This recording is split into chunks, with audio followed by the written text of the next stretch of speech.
Follow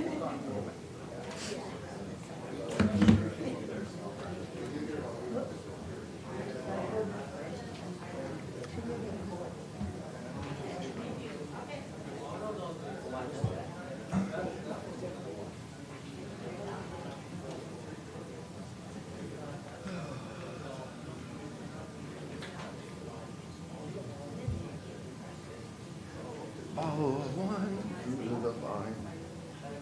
And I'm going to get you tonight.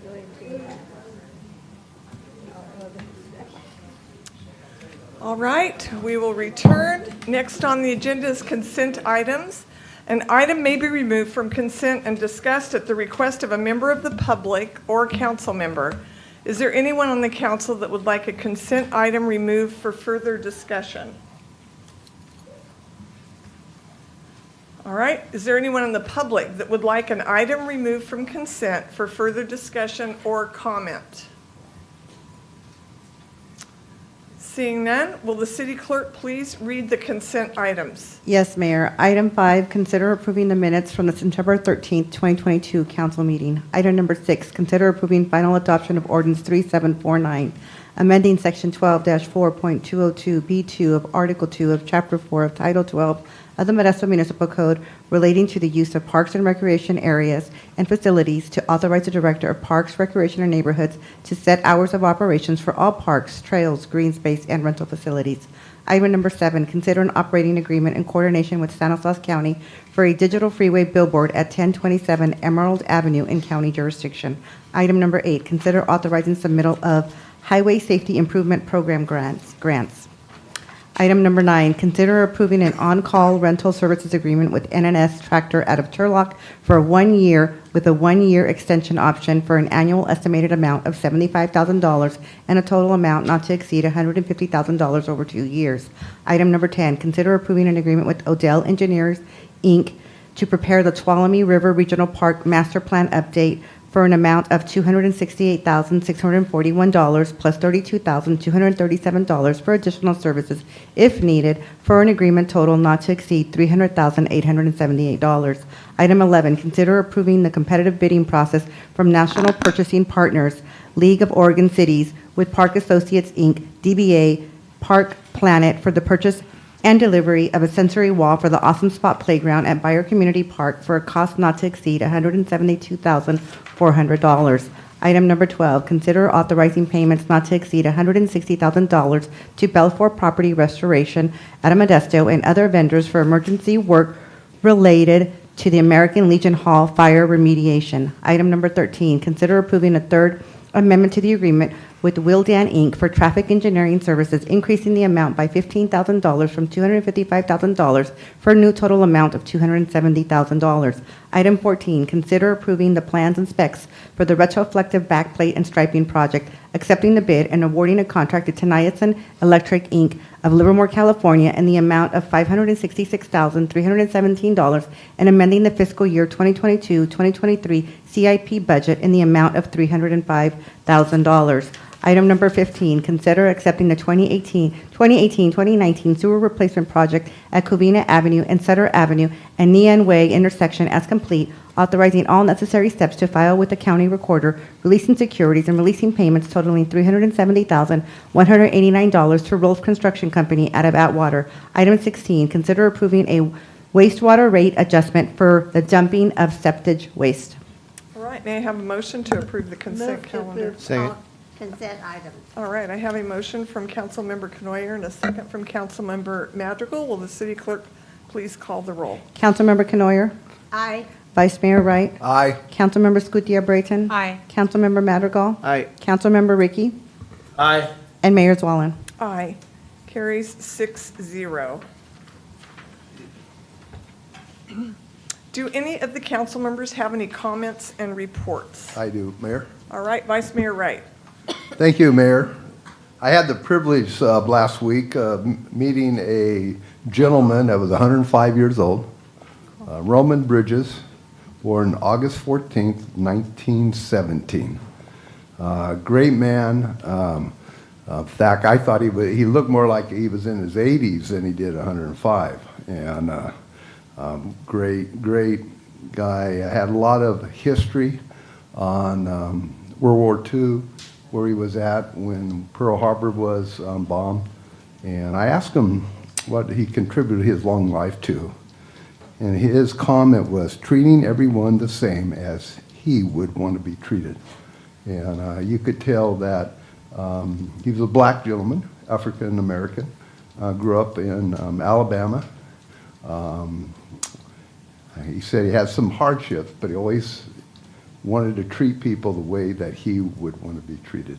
And I think that's the reason why he was 105, doing great, a sharp mind, and his hearing was low, hard hearing, so is mine, so I can relate to that. But it was a great meeting him and some of his family, and I just want to, if he's listening or some of his family's listening, just wish him a happy birthday again.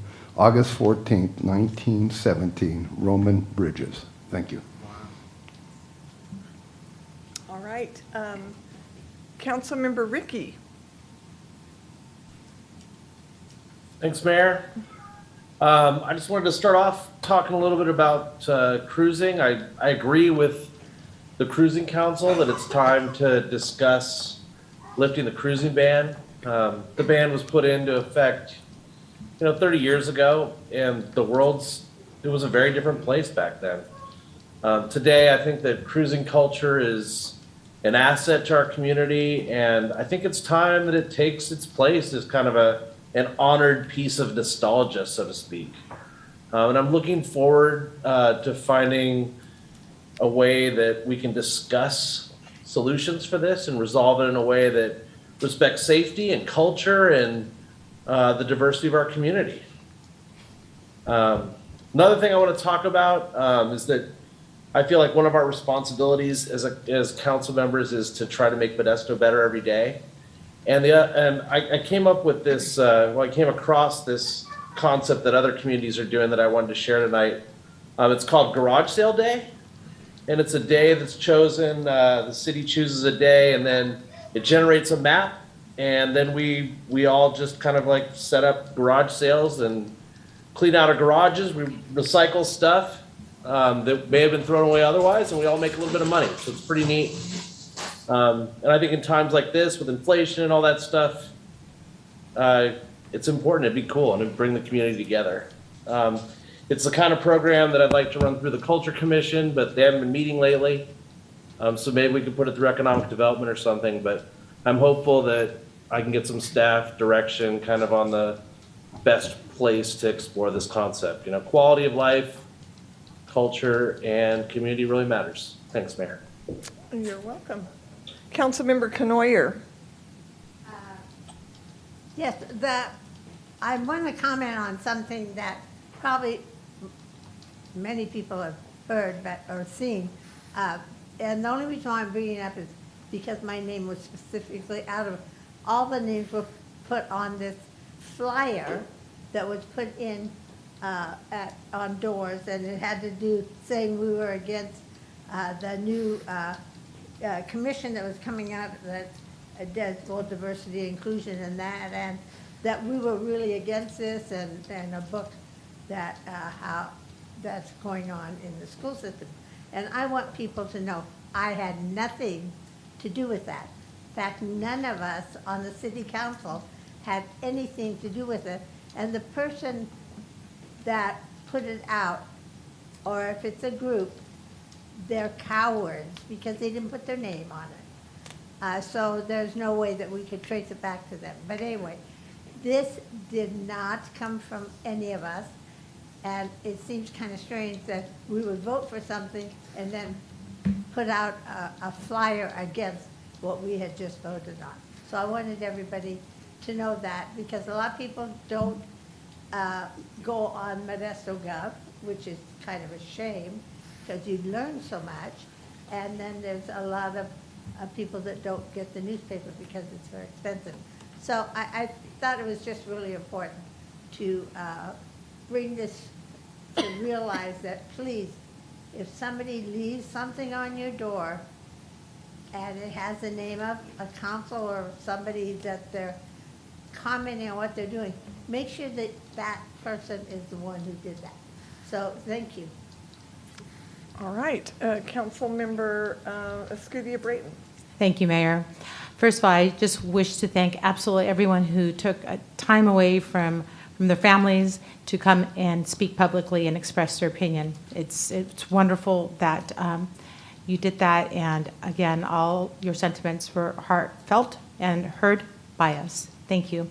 I also want to thank all of our Modestans who are Jewish. Happy New Year's.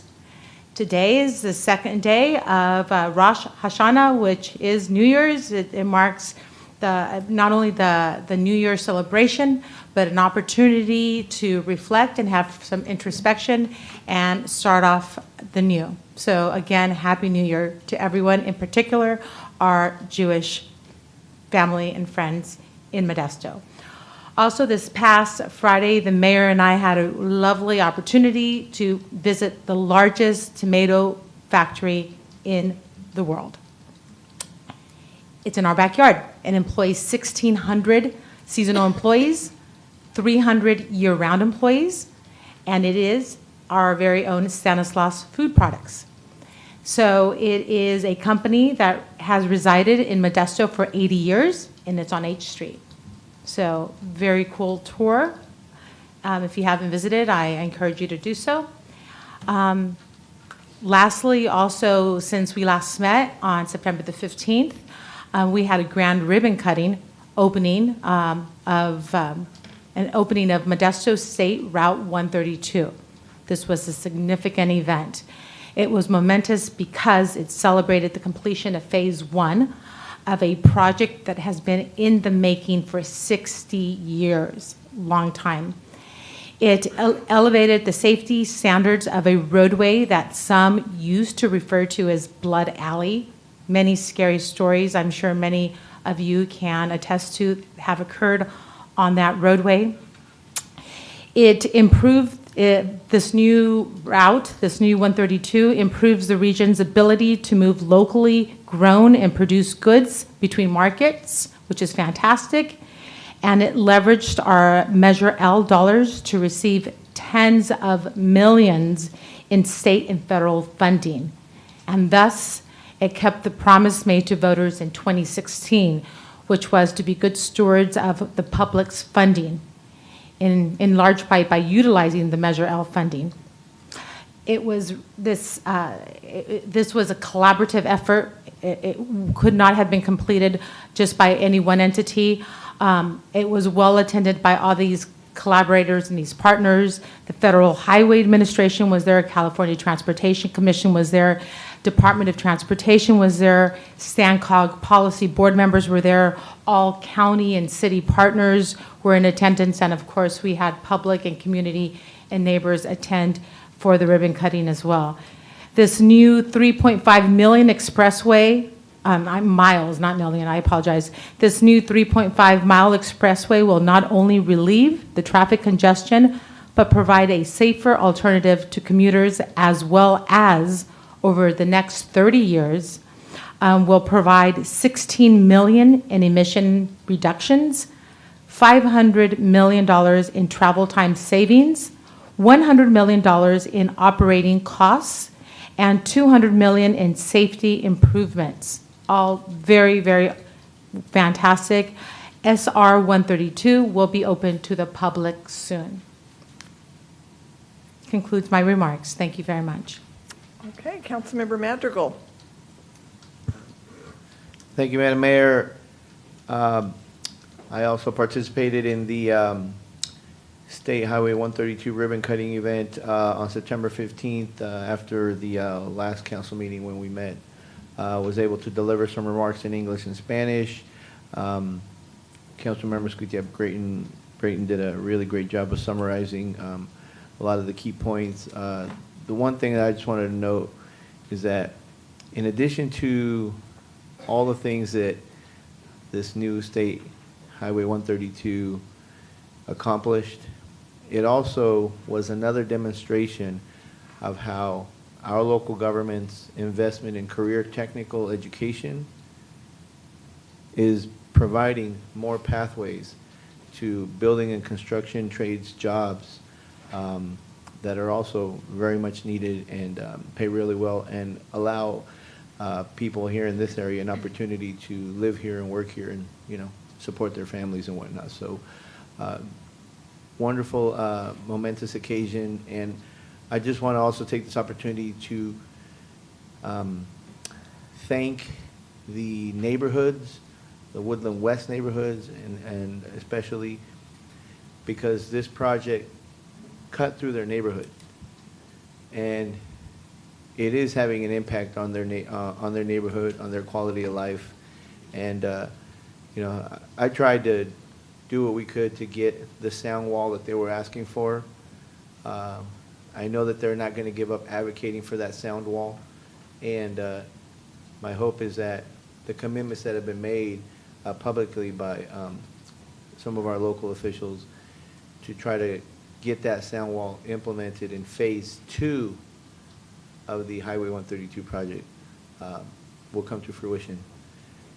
Just a couple other events that I attended since our last council meeting. I participated in the annual South Modesto Businesses United Mexican Independence Day celebration that's held in South Modesto at the flea market on Crow's Landing Road. Full disclosure, I do serve as a volunteer on the board of that organization, South Modesto Business United.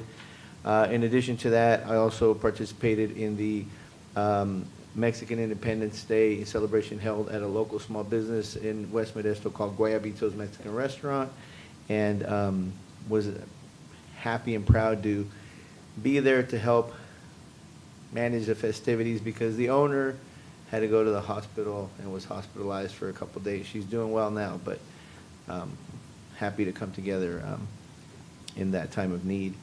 A couple other things that I wanted to share. Last Friday, I participated in a meeting in West Modesto with, for lack of a better word, it's a group of West Modesto moms. And they were sharing some of their concerns that they had. And one of the most prominent concerns was the need for affordable housing. And they also shared with me that they would like to see affordable housing at the Munich Golf Course. I encourage them to participate in the upcoming meeting that's happening on October 19th on Zoom at 5:30 p.m. to discuss the future of the Munich Golf Course. And it's my understanding that as a result of a lot of public input and requests, there's now going to be a in-person meeting happening. I think it's 5:30 p.m. on Tuesday, October the 18th, at the King Kennedy Memorial Center in West Modesto. So I want to thank staff for making that happen and providing that additional opportunity for the public to be there in person and give input. And I think that was it. Thank you. All righty. Vice Mayor Wright and I recently had the opportunity to attend our Modesto Police Department promotion and welcoming ceremony. It's always a highlight to participate in these ceremonies. It's especially delightful to see the expressions and pride on the faces of the family members, that their family members are promoted and that they are also starting new careers with our city. It was great to be there. I always appreciate the invitation. Last Sunday night, I had the very unique invitation to have dinner with the President of Portugal. His name is Marcelo Rebelo de Sousa. I was proud of my Portuguese heritage. That's why I was invited. And I sent pictures to my children, and they said, "There's Grandpa Silva." Everybody looked like Grandpa Silva. They are very distinguished men. He was so gracious, and it was a relatively small group, but it was a great opportunity to hear from a person that has had such an incredible life and experience with Ukraine, with India, with China. He shared all of his experience and sort of took us through decades of history and what's happened with our relationship with various countries. So we have many Portuguese people, especially those from the Azore Islands, as is the case with at least 3 of my greats. One was from Brazil, but 3 were from the Azore Islands. And he came here because he recognized that our Portuguese heritage is strong, and he wanted to, it was his first time ever visiting the Central Valley of California. And this happened in a barn on a 3,000 acres sweet potato farm, and you would not know how beautiful the inside of that barn was from the outside. But we entered, and the family there has it just beautifully and ornately decorated for their many feasts and festas and other celebrations that they have. So it was a real delight to meet him, and I really appreciated that opportunity. Next is city manager comments and reports. Does the city manager? All right, no comments. Next is hearings. Item 17, a hearing to consider approving the City of Modesto's Consolidated Annual Performance Evaluation Report for program year 2021-2022. Welcome, Jessica Hill. Great. Thank you, Mayor, City Council. Jessica Hill, Community Development Manager. So as a little bit of background, the City of Modesto is an entitlement community, which makes us eligible for 3 types of funding on an annual basis. Community Development Block Grant Funds, Home Investment Partnership Program Funds, and Emergency Solutions Grants. The purpose of these funds are to serve low-income individuals, to help provide decent housing, suitable living environments, and expand economic opportunities. As part of receiving this funding, the city is required to complete an annual action plan each year, and then at the end of each year, do a consolidated annual performance evaluation report, otherwise known as the CAPER, to detail how we use the funds this year. So our 4 consolidated plan priorities are to improve quality and increase affordable housing, work towards ending homelessness, access to job, education, and other services, and enhance infrastructure and public facilities.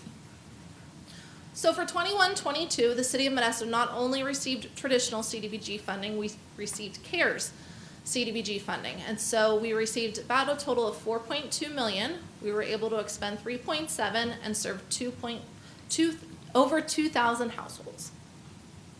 Some of the highlighted projects this year was our completion of our Youth Navigation Center.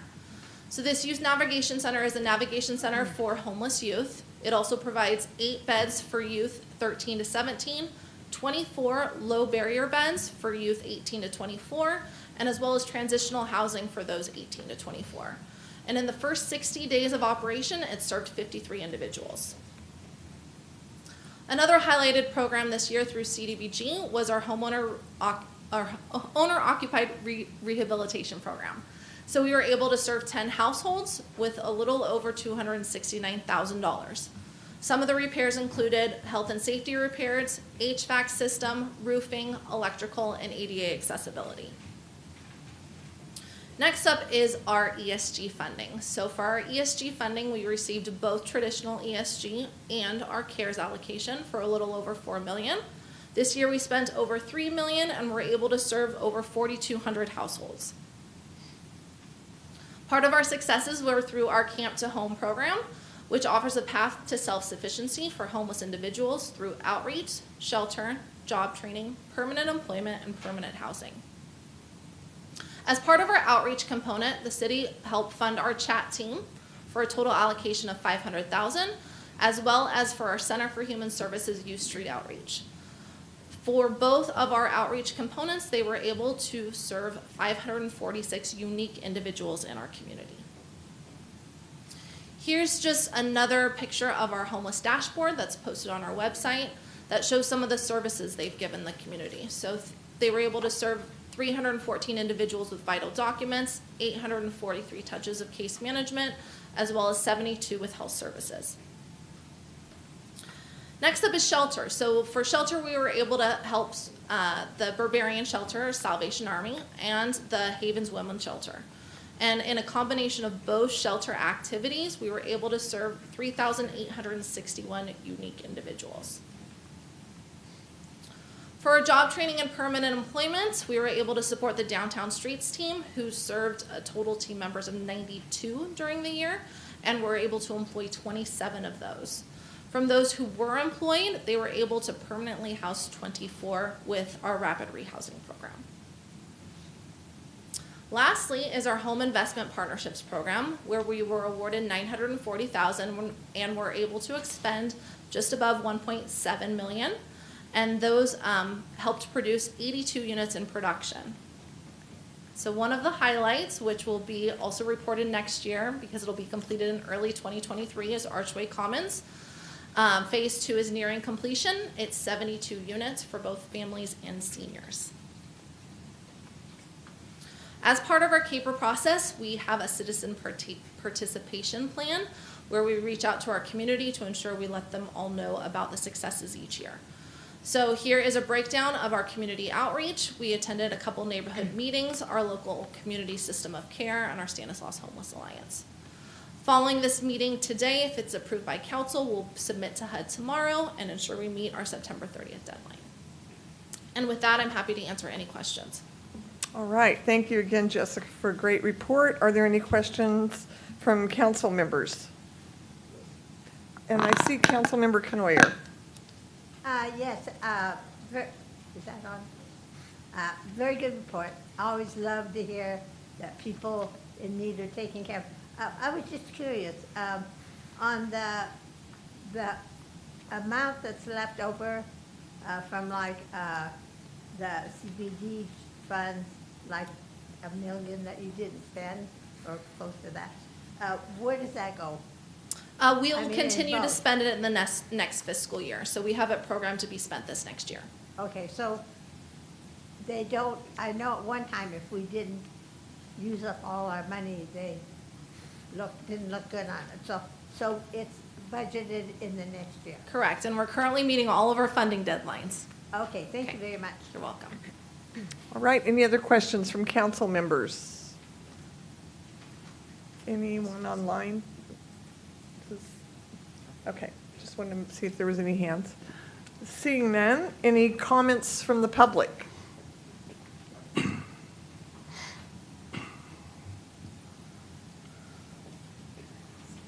you for your time. And I'm going to interrupt for one moment because I need to open, this is a public hearing, so I need to open the public hearing. Go right ahead. Thank you. My name is Howard Carmen. I know Jessica, and she's a wonderful lady. She does a lot of projects and a lot of things, and she's like, "What's wrong now, Howard?"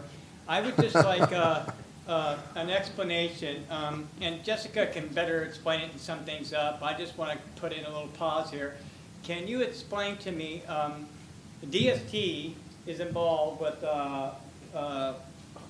Camp and Home project, is that correct?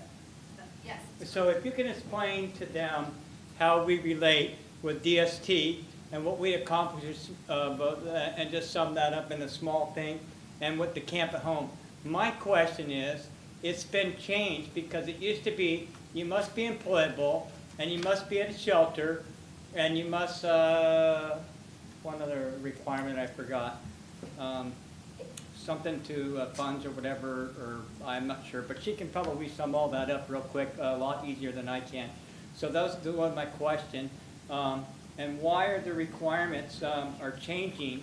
Because with DST, they're telling us that these are changing and changing and changing, and I don't see anything happening as far as the people that I speak to personally, that is what they at home camp.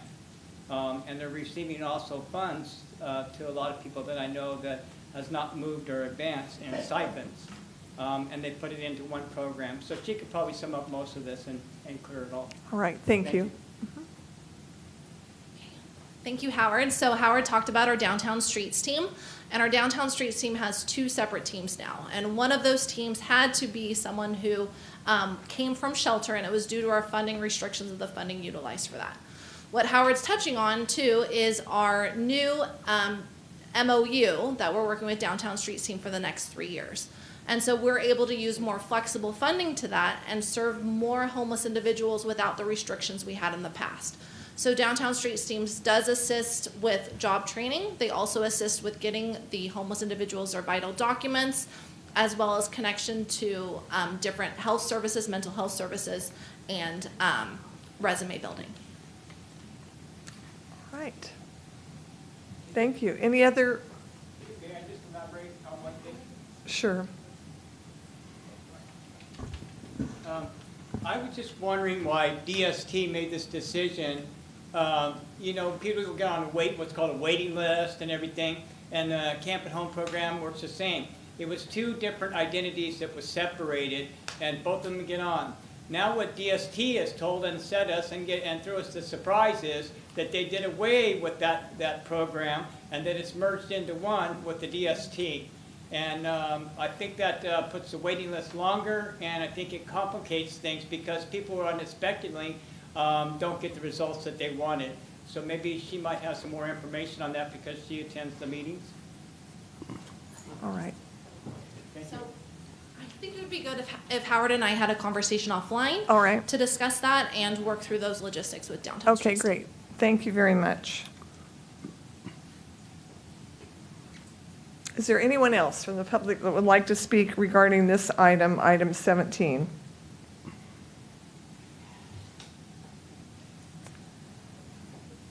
All right, I will close the public comments. Any comments from council members? Mr. Mayor, I have a comment. Okay, Vice Mayor Wright. Thank you. Jessica, I just want to commend you for the work you do. I think a lot of our citizens in Modesto don't realize what we're doing to help the homeless, especially on the street team. And hopefully Andrew and city manager's office can work. Is my time up already? I was going to say, I may start using that. Yeah, it's like cruising, huh? Yeah. Anyway, we need to do more outreach at our community, let them know what we're really doing to help people that really want a hand up. And when I post that on Facebook, you know, giving people a hand up, not a handout, some people don't know what that is, and it's amazing. But my hat's off to you and your staff and what you guys do. Thank you. All right, thank you. Councilmember Ricky. Thanks, Mayor. I just wanted to say also, just kind of to echo Councilmember Wright's sentiments here, I'm very proud of the work that our city is doing in this arena. We're attacking this problem from, 5 different ways or 10 different ways, from the Downtown Streets team to the Bavarian Shelter to the chat team to sheriffs to the safe parking program we're working on to Downtown Streets team and on to Camp to Home. We're working on projects constantly. And Dave also talked about the issue we have with public relations and how we're not doing a good job of projecting the good things that we're doing in this arena.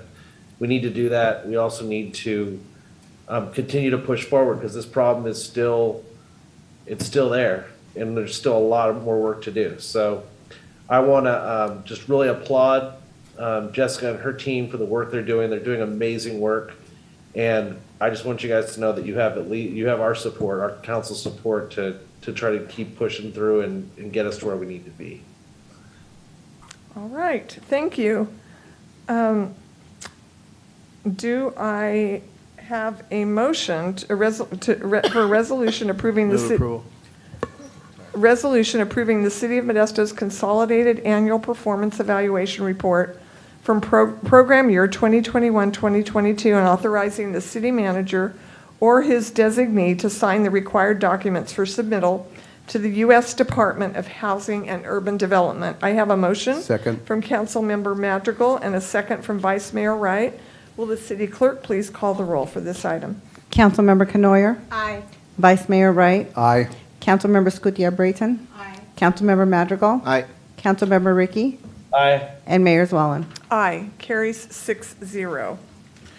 Item 18, a hearing to consider adopting an ordinance repealing and replacing Section 10-3.505 of Article 3 of Title 10 of the City of Modesto Municipal Code and amending the title Section 10-3.506 of Article 3 of Title 10 related to termination of non-conforming uses. Welcome, Jalen French.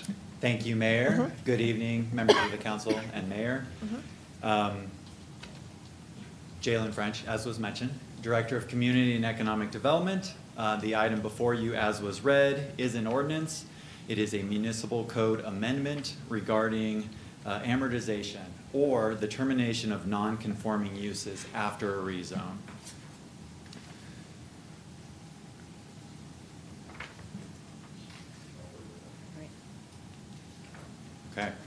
So a recent rezone highlighted that potentially incompatible uses may be allowed to remain after a rezone.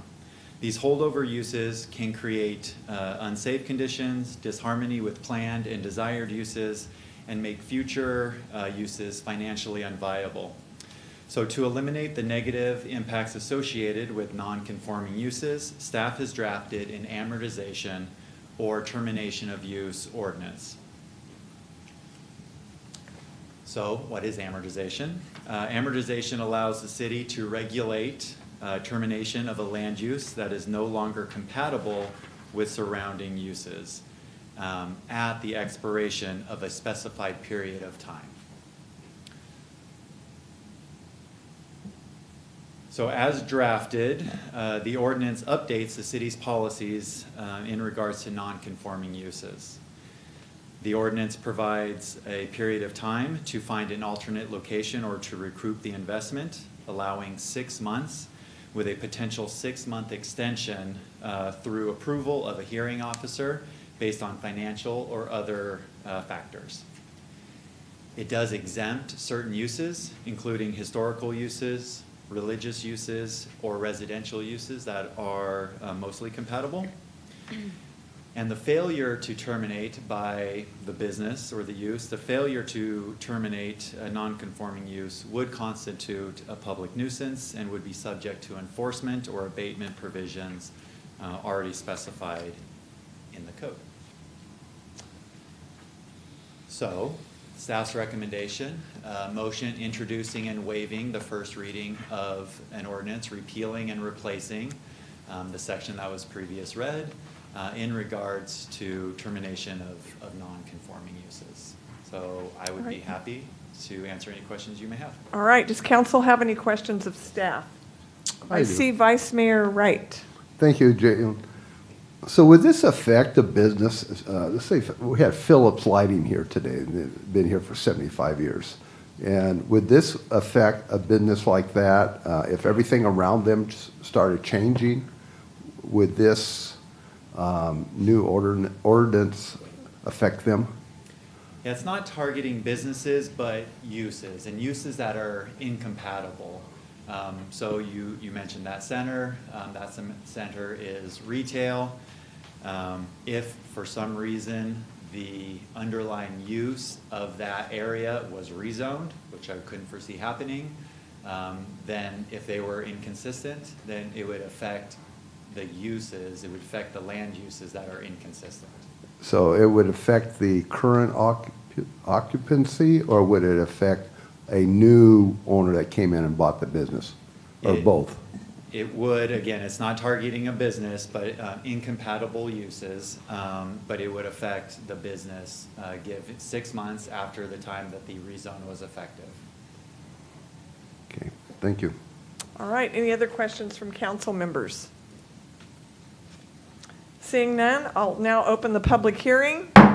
Are there any members of the public that want to come forward regarding item 18?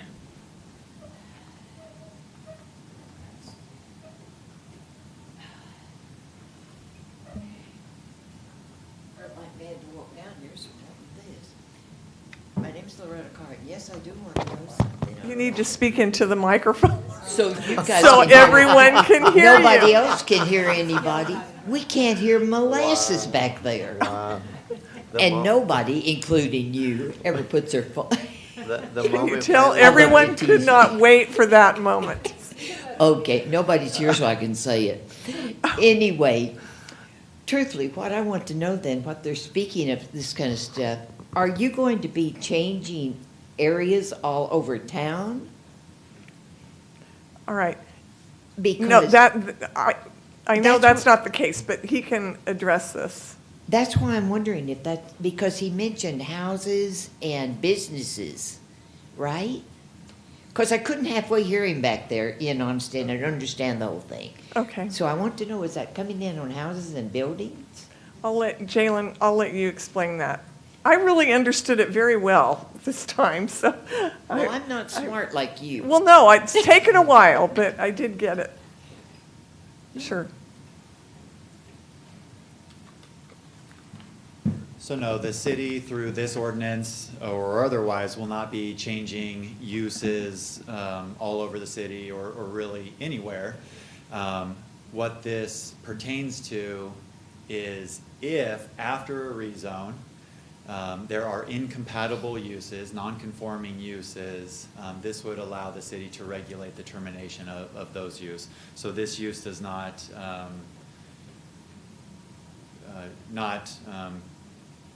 it does not mean that we're going to change uses throughout the city. And the references to housing, religious uses, and historical uses were exemptions that are allowed in this ordinance. So those uses would be exempt from the amortization ordinance. Thank you. Any other members of the public or online?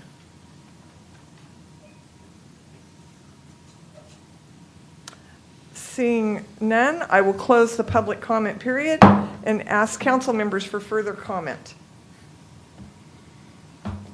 Seeing none, do I have a motion to introducing and waiving the first reading of an ordinance, repealing and replacing section 10-3.505 of Article 3 of Title 10 of the City of Modesto Municipal Code and amending the title of section 10-3.506 of Article 3 of Title 10 of the Modesto Municipal Code? Motion to approve?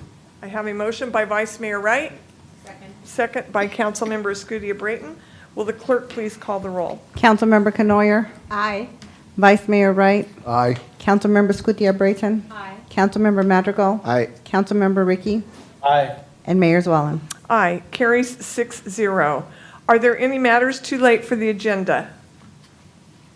Seeing none, I'm calling the meeting of the Modesto City Council to be adjourned.